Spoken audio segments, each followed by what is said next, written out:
I bet you don't even know what this is. What is this? It's a pH meter. I was looking online for videos about pH and orchids, and I can't really find many things. And it's important. I have a crazy story for you. Get ready. Okay, so this is water from my hose. So what you do is you get your pH meter. You see it has a 14 on there.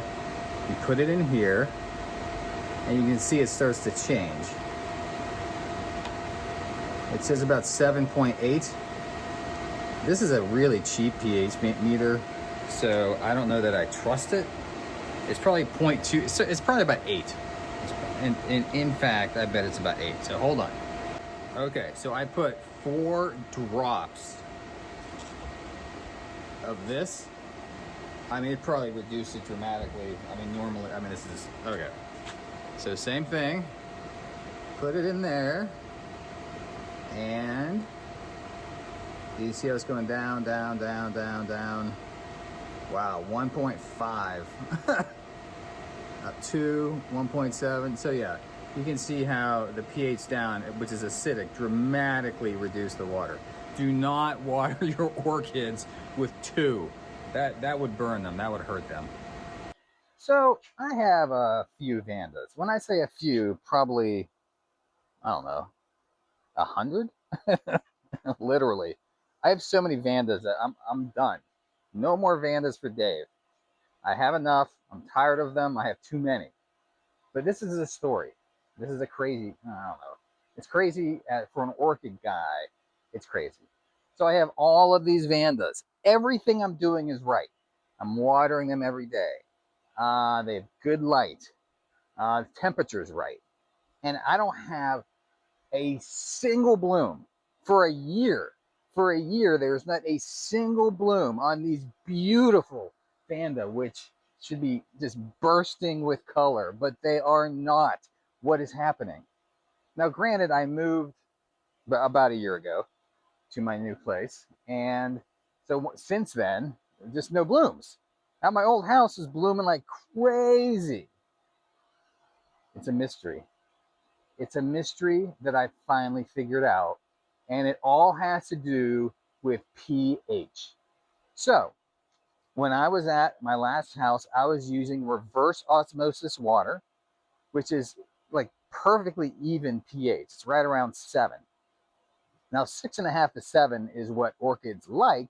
And what that means is whenever you put fertilizer into water, if the pH is the correct pH, the plants are happy. They get the fertilizer and the pH is correct, and the plants are able to absorb the nutrients. That's very important. In order for a plant to absorb nutrients, it needs to have the correct pH. So what happened? What did I figure out? This is what happened. I tested the pH of my well water. So now I have well water. I am not using reverse osmosis water yet. I'm working on that. So I'm working with well water, which I've never had before. This house is a little more in the country.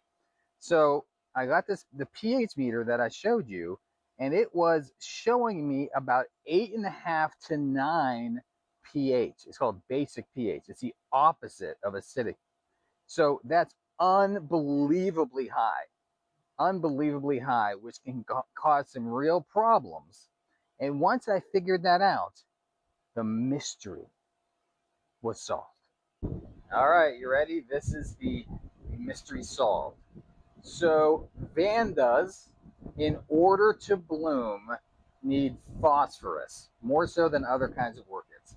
So the basic nutrients are nitrogen, phosphorus, and potassium. Nitrogen is the growth nutrient. Phosphorus, generally, orchids don't need much, but it's what makes them bloom.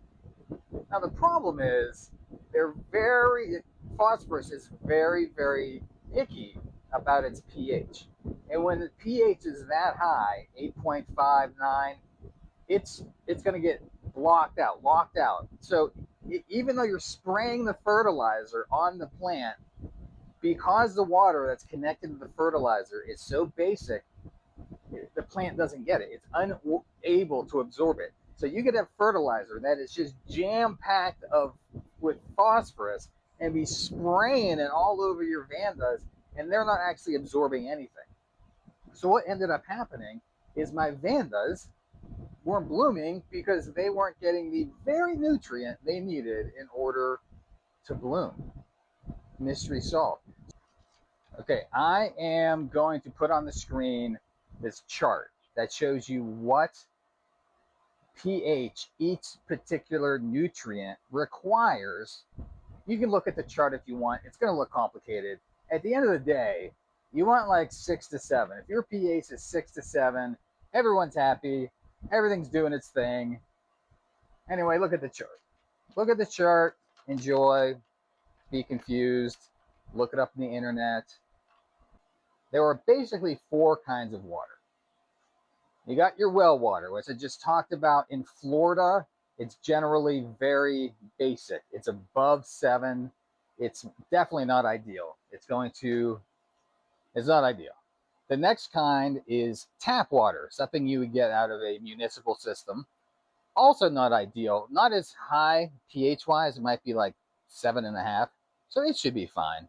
But there are some chemicals inside of tap water. Now, if you take tap water and you put it in a jug or whatever and you let it sit overnight, some of those chemicals kind of go to the bottom or dissipate.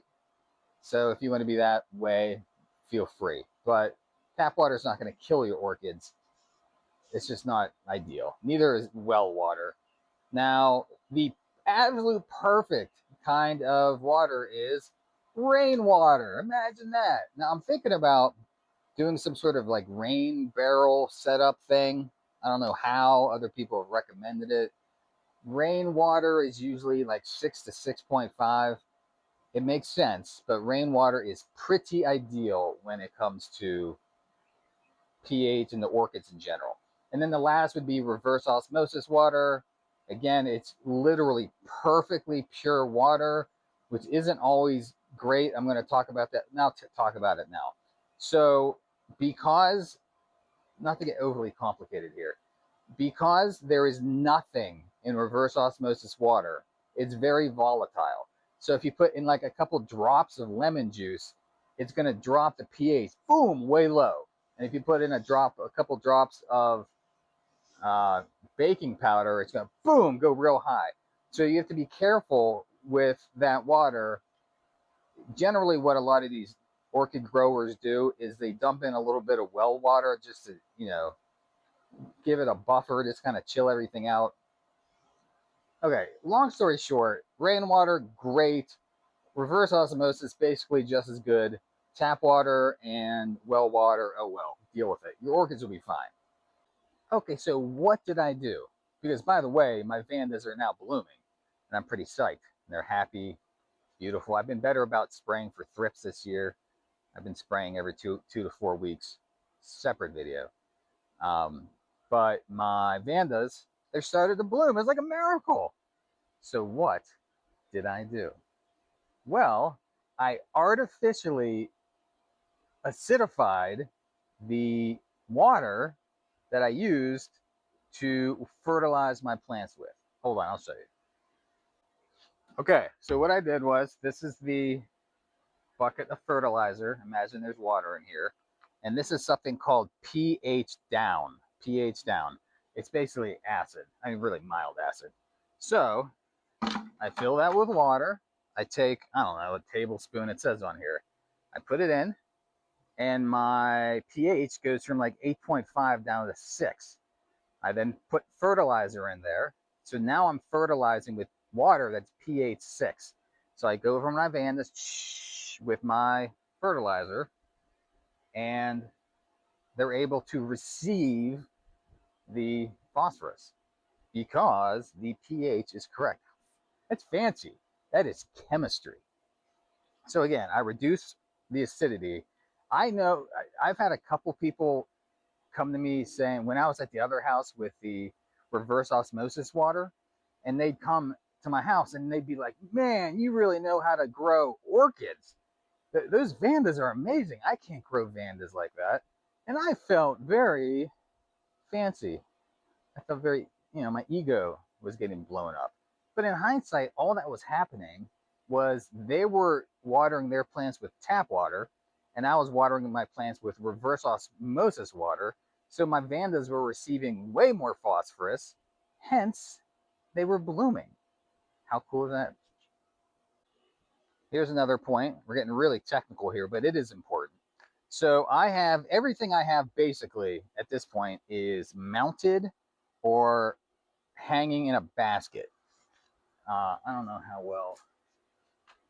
So you can see almost everything is hanging. And if you're wondering, Dave, what the heck are you standing in right now? This is the new lanai.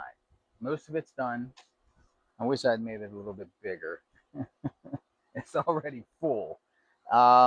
Anyway, so if you have a potted, right? If it's potted and you pour the acidic water, right? So you get the fertilizer, the bucket of water, you put in that acid stuff, like I said, you get the pH at the right level, you put in the fertilizer, and you fertilize your plant that's in a pot. It's not going to work quite as well because the media in here has been soaked in alkaline water over and over and over and over. So the media itself is already quite alkaline, and dumping some acidic fertilizer into that is not going to do that much because it's already too alkaline. Now, if you look at a Vanda or something like that, it has no media. So when you water it, you water it and it dries and it's gone. So on things that are mounted or in baskets with maybe no media or just charcoal or something, stuff that drains really, really fast, um, it works. It works really well. Look at that beauty. This is a beauty. I don't know how well you can. I mean, it is massive.